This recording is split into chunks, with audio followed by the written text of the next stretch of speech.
उत्तराखंड की पवित्र भूमि में स्थित पंचबद्री में से एक है भविष्य बद्री। यह एक ऐसा धाम है जो रहस्यमय कथाओं और पौराणिक मान्यताओं से भरा हुआ है। भविष्य बद्री, जो कि जोशीमठ से लगभग 17 किलोमीटर की दूरी पर स्थित है, यह मंदिर तकरीबन समुद्र तल से 2750 मीटर की ऊंचाई पर और घने जंगलों से घिरा हुआ है।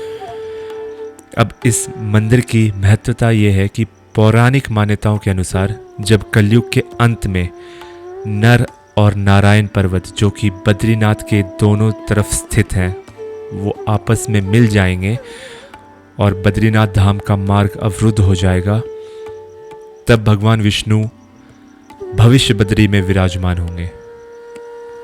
भविष्य बद्री में भगवान विष्णु की मूर्ति धीरे धीरे आकार ले रही है। यह मूर्ति काले शिलाखंड पर उभर रही है और इसे मूर्ति शिल्प का उत्कृष्ट उदाहरण माना जा सकता है। भविष्य बद्री तक पहुंचने के लिए जोशीमठ से सलधर तक आप या तो किसी हायर्ड गाड़ी से या फिर अपनी गाड़ी से जा सकते हैं और फिर वहां से 6 किलोमीटर की पैदल यात्रा करनी पड़ती है, जिस मौसम में हम गए हैं, यानी कि विंटर में, शीतकालीन में। भविष्य बद्री न केवल एक धार्मिक स्थल है, बल्कि यह हमें हमारी संस्कृति और पौराणिक धरोहर से जोड़ता है। यह धाम हमें यह याद दिलाता है कि आस्था और प्रकृति का संगम कितना अद्भुत हो सकता है। तो आइए आपको हम ले चलते हैं इस आने वाले 4 धामों में से एक धाम भविष्य बद्री की यात्रा पर।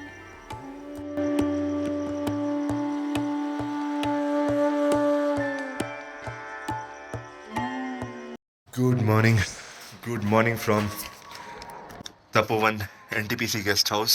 ये नज़ारा यार डेली देखने को मिले। क्या बोल रहा हूँ मैं, थोड़ा सा फंबला गया क्योंकि कपड़े पूरे पहने नहीं है, बस एक मरीनो वुल का टी शर्ट। ऐसा नज़ारा सुबह सुबह देखने को मिले तो मज़ा ही आ जाए। क्या ही बात है। सामने धौली गंगा रिवर और नदी की सुगम आवाज़ और भाई नंदा देवी पर्वत। आगे अभी हम लोग यहाँ से निकलेंगे और जाएंगे भविष्य बद्री, जो कि यहाँ का बहुत ही फेमस धार्मिक डेस्टिनेशन है। यहाँ से 15 किलोमीटर दूर है, तकरीबन आधा घंटा लगेगा जाने में। और ये हमारा बिल आ गया है भाई 4 दिन का 800 रुपये, 2 रूम का 400 रुपये पर रूम के हिसाब से। भाई साहब ये 5440 रुपये मात्र जोशीमठ का। देख रहे हो, सिर्फ 5440। और वहाँ पे जो ऊपर होटल दिख रहा है ना, जहाँ पे झंडे लगे दिख रहे हैं आपको, ये होटल है। इसका एक दिन का रूम चार्ज इंक्लूडिंग ब्रेकफास्ट बोल रहा था कि भाई 5500 रुपये, थोड़ा कम करके भाई 4.5 ले आता, लेकिन उसके बाद 2 टाइम का खाना, मतलब एक दिन का 6000। तो समझ रहे हैं कितना फ़र्क है, इंक्लूडिंग खाना, स्टे और पूरा का पूरा अपना पेंट हाउस है। यहाँ पे 3 BHK पूरा खोल रखा है, इतना बड़ा। ये देख रहे हो, फ़र्क है भाई। नवाबी तो है सरकारी नौकरी में। चलिए तैयार होते हैं भविष्य बद्री करते हुए। 8 घंटे की जर्नी, 240 किलोमीटर यहाँ से। अभी 15 किलोमीटर और जाएंगे तो 290 या 300 किलोमीटर पहाड़ पे चलाना है, तो 8-9 घंटे लगेंगे अल्मोड़ा पहुँचने में। और आज अल्मोड़ा पहुँचना ही है, फटाफट करते हैं। इन बंदों का सामान देखो, अभी तो एक ट्रैकिंग बैग मिसिंग है, वो कहाँ है। खैर इतना भी काफ़ी दिखाने के लिए। देखो ये है एक तरफ, ये फिर ग्रोसरीज आइटम, खाना पीने का, और पिट्ठू बैग अलग है। तो इतना सामान लेके चल रहे हैं हम। हमें वीज़ा नहीं मिला, वरना बाहर भी निकल सकते थे गाड़ी लेकर के। इसके लिए पिकअप ट्रक चाहिए भाई, ग्रैंड विटारा कम है।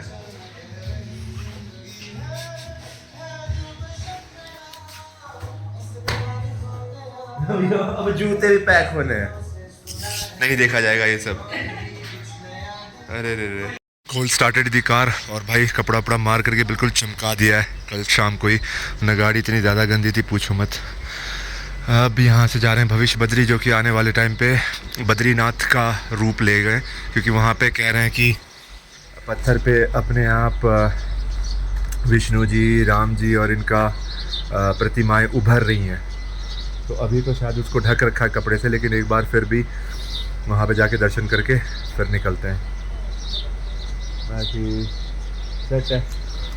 ये लोग यहाँ से पौधा ले रहे हैं। अब कौन सा पौधा ले रहे हैं बताता हूँ। इनको ये वाला पौधा पसंद आया है। अब ये कह रहे हैं टहनी तोड़ करके भी लगाने से लग जाता है। तो ये यशवीर भैया से पौधा निकलवा रहे हैं। कहाँ गए यशवीर जी? चलिए यशवीर भैया चलते हैं, मिलेंगे फिर। Okay, bye bye. बाय भैया।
यार भविष्य बद्री जो है वो सिर्फ 2 किलोमीटर रह गया और आगे यार बर्फ़ पड़ी हुई है सड़क पे। अब इस बर्फ़ पे एक बार तो चढ़ाने की कोशिश की, लेकिन अपनी गाड़ी चढ़ी नहीं। हाँ, दूसरा रास्ता है कोई? यहीं से पैदल जाना है? गाड़ी तो नहीं जा रही है। हाँ, इधर से इस 2 किलोमीटर लिखा है इधर। 2 किलोमीटर लिखा ज़्यादा है, ये तो नहीं चढ़ेगी यार। गाड़ी नहीं चल रही है। हाँ, ट्राई कर लिया उधर ले जा करके, वो नहीं चढ़ रही। तो यार ये मुश्किल लग रहा है भाई। ये पैच पे ना एक्चुअली फ्रंट व्हील ड्राइव गाड़ियों की वो भी दिक्कत है कि ट्रैक्शन सबसे पहले लूज़ करती है एक्सीलेटर देते ही, और दूसरा यार कि स्नो चेन भी नहीं है। अगर स्नो चेन होता ना तो इस पे ट्राई कर सकते थे, लेकिन बिना स्नो चेन के मैं अभी जो अटेम्प्ट मारा उस टाइम पे कैमरा ऑन नहीं था, तो ये मेरे गाड़ी के टायर के ही ग्रूव्स हैं। इसके बाद फिर उधर से कोई गाड़ी आई नहीं है, ना इधर से कोई गाड़ी गई है अभी, तो ये मेरे टायर के ही ग्रूव्स हैं। और मतलब मोमेंटम में ही था, मैं सोच रहा था मोमेंटम में रखूं गाड़ी, लेकिन मोमेंटम में होने के बाद भी ना यहाँ तक आकर के ख़त्म हो गई है।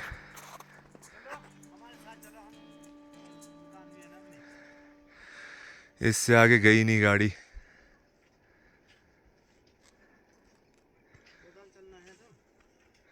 आते हैं, थोड़ा गाड़ी साइड पे लगा दें, गाड़ी ऐसे रोड पे लगी है। आपका दुकान है ऊपर? इधर ऊपर मंदिर का क्या है, उसमें पत्थर पे अपने आप विष्णु जी का आ रहा है, क्या हो रहा है? थोड़ा सा बताया था, मैं गेस्ट हाउस में नीचे ठहरा हुआ था ना एनटीपीसी का। हाँ, तो थोड़ा तो बताया था। नारायण क्या करते, निखर रही है।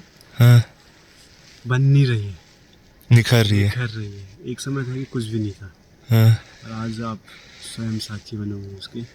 जब नेक्स्ट टाइम आओगे या पुराना पिक्चर देखोगे उसकी तो पता चल जाएगा आपको। तो किन की? खाली नारायण की प्रतिमा? नारायण की है, माता लक्ष्मी की है, शेष नाग के ऊपर विराजमान है, अच्छा, कुबेर जी है। पूरी एक शिला है जो बद्रीनाथ में इस प्रकार नारायण विराजमान है पंचायत बद्री के तौर पे। वो उसी अवस्था में अपने आप को यहाँ निखार रहे हैं। वहाँ पद्म आसन में बैठे हैं, ध्यान कर रहे हैं बद्रीनाथ में। यहाँ भुजंग आसन में बैठे हैं, यहाँ दर्शन दे रहे हैं, यहाँ लोगों से मिलने के लिए अवस्था में बैठे हुए हैं।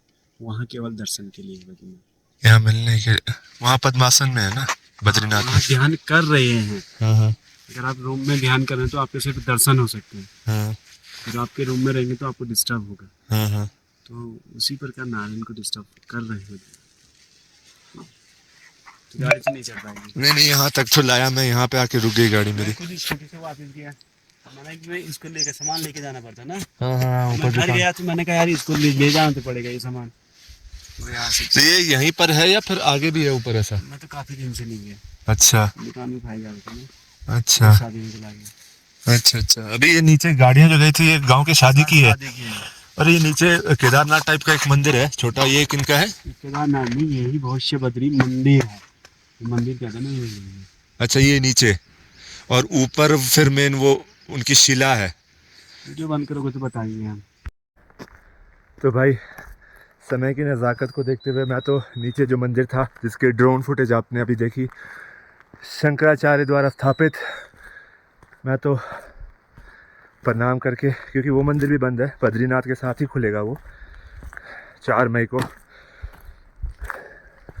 तो मैं तो वहीं से प्रणाम करके जा रहा था क्योंकि आज अल्मोड़ा पहुंचना। अल्मोड़ा यहाँ से 8.5 घंटे की दूरी पे, टाइम हो रहा है 10, लेकिन इन दोनों ने कहा नहीं यहाँ से लौटेंगे नहीं बिना दर्शन किए। मुझे नहीं लगता है कि उस पड़ाव से निकालने के बाद भी गाड़ी कुछ ज़्यादा आगे जा पाती, तो ठीक है वहीं रख दिया गाड़ी को। मिनी चोपटा ट्रैक ही हो गया ये, छोटी सी पानी की बोतल है हाथ में और कुछ है भी नहीं। ये हालात है, चोपटा ट्रैक ही कहिए से, ना छड़ी लिया ना कुछ लिया, जूते पहने ट्रैकिंग वाले और निकल पड़े भविष्य बद्री के लिए। इस पे तो क्या ही गाड़ी चला लेता मैं, 4x4 भी स्लिप करेगी क्योंकि जमी हुई बर्फ़ है, ताज़ी नहीं है। तो यार शॉर्टकट लेने का नतीजा देखो, वहाँ ऊपर तक गए, वहाँ पे कुछ मिला नहीं रास्ता और ऊपर जाने का, फिर वहाँ से नीचे आ रहे हैं वापस रोड पे। तो शॉर्टकट्स जब रास्ता ना पता हो तो पहाड़ पे ना ही लें, वहाँ ऊपर से लौट रहे हैं भाई। कि हमें लगा ये रोड आगे जा कर के यू टर्न ले रही है, लेकिन रोड तो सीधी चली गई है। There's no U-turn which the road is taking towards this side। हमें लगा कि आगे फ्लैट सरफेस है वो रोड का होगा। अब वापस नीचे उतर रहे हैं। एग्जॉस्टिंग है यार बर्फ़ में चलना, और ये पजामे वजामे पहन रखे हैं, कुछ वाटरप्रूफ पैंट होता समझ में भी आता, पीछे से भीग गए भाई। आखिरी का 1 किलोमीटर नहीं लास्ट 1 किलोमीटर, और बर्फ़ तकरीबन आधा फीट तक हो गई है, तो ये थोड़ा दिक्कत कर रहा है चलने में। And we were actually not prepared for this kind of track. हमें लगा नॉर्मल बर्फ़ होगा, चेहरे पे भी धूप की और बर्फ़ की रिफ्लेक्शन इतनी ज़्यादा है ना, कुछ ना कुछ बांधना पड़ेगा वरना पूरा सनबर्न हो जाएगा। And this is how the valley looks like. भाई जहाँ खड़े वहाँ भी अपने पैरों से ही एवलांच हो रहा है। This is how the valley looks like. ये आगे पुराने टाइम का 1962 में जब वॉर हारे उससे पहले का ये मानसरोवर जाने का रास्ता था। यहाँ से 2 दिन है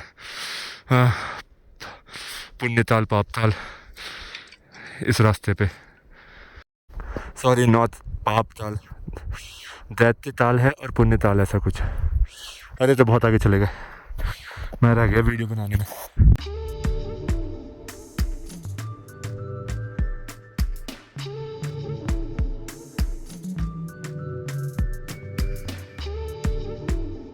ओम नमः भगवत वासुदेवाय नमः। We are the first one for today to reach भविष्य बद्री विशाल, जहाँ पे नारायण जी शेषनाग के ऊपर विराजमान है, और ये बेसिकली उनका साधु संतों को दर्शन देने वाला रूप है। 374 माचिस के बाद हमने 3 धूप जलाया। कम जली है यार, मुझे लग रहा है ये नीचे तक नहीं जाएगी। तो उससे वो कोल फैक्ट्री एनटीपीसी के जैसा धुआं थोड़ी निकलेगा, इतना ही निकलता है। नहीं लेकिन ये यहाँ तक जलती ना तो एटलीस्ट छोड़ो उसे, पहले आप दर्शन करो।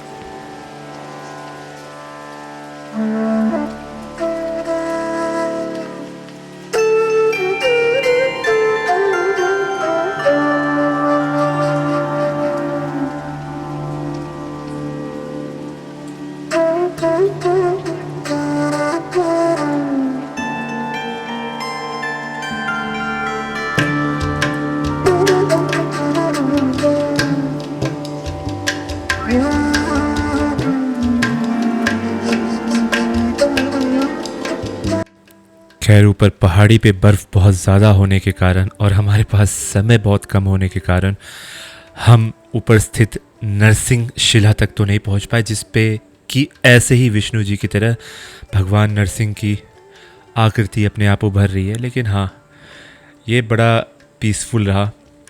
चोपटा तुंगनाथ मैं 2 बार गया हुआ हूँ, लेकिन ये अपने आप में एक अद्भुत ट्रैक था। और अगर आप इसको ठंड में करने जा रहे हैं हमारी तरह, तो बस एक वाटरप्रूफ जूता लेकर के आइएगा, क्योंकि जूतों के अंदर बहुत ज़्यादा पानी घुस जाती है, जिसकी वजह से आपको चलने में काफ़ी तकलीफ़ होगी। And we are back at 1:30। अब टाइम देखना पड़ेगा कि हमने स्टार्ट कब किया था, बट स्टार्टेड एट 10 यहाँ से ना। हाँ 10:05 या 10:07 पे। वही 3-3.5 घंटे कंज्यूम हुए। यार जूते गीले हैं, मतलब पीछे कैसे रखने हैं ना। रखते जाओ, अपना ही बैग है। एंड हम अपने 14 दिन के रोड ट्रिप के अब आखिरी पड़ाव में पहुंच चुके हैं और अब समय आ गया था तपोवन और जोशीमठ या ज्योतिर्मठ की घाटी को छोड़ करके अल्मोड़ा की तरफ बढ़ना। लेकिन अभी 2 और महत्वपूर्ण स्थान के दर्शन बाकी हैं, जिसमें से एक है कसार देवी टेम्पल। कसार देवी की मान्यता क्या है और वो साइंटिफिकली भी क्यों इतना ज़्यादा इम्पॉर्टेंट है, ये मैं आपको अगले वीडियो में बताऊंगा। और कैची धाम या बाबा नीम करोली बाबा के बारे में मुझे नहीं लगता है कि कुछ ज़्यादा बताने की ज़रूरत है। तो चलिए मिलते हैं हम फिर आपसे अगले व्लॉग में अल्मोड़ा में। तब तक के लिए ओम नमः भगवते वासुदेवाय नमः। नारायण नारायण।